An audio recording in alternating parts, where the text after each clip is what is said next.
Di Bashnyam Bat Pinjasliang Rupa Premium Meghalaya.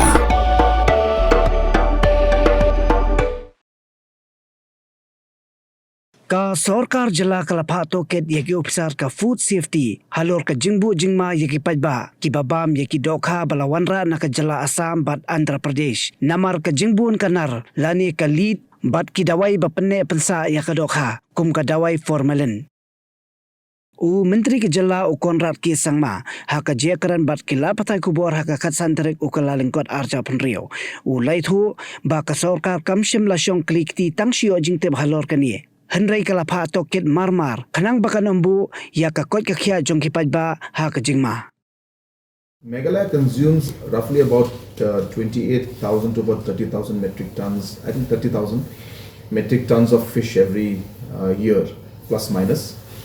And before we had, I'm talking about 10 years back, our production was approximately 10,000 to 12,000 metric tons.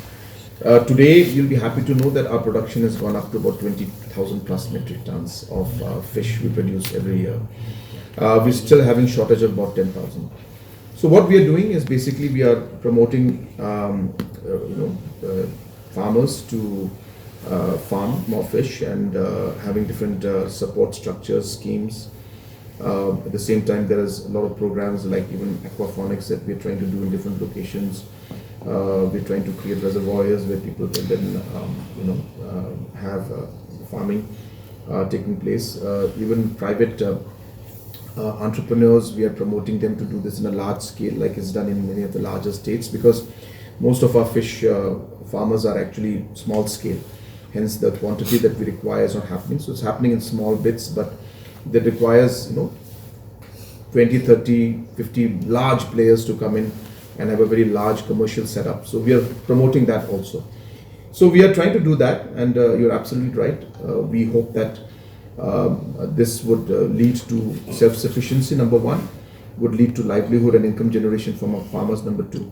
And also, hopefully, once we cross the 30,000, 32,000 mark in terms of our production, then we will be able to also export it or rather give it to neighboring states also. So it's and obviously most important, the fish quality will be much better, will be healthier, and there will be hopefully lesser contamination, the kind of things we have seen in the past.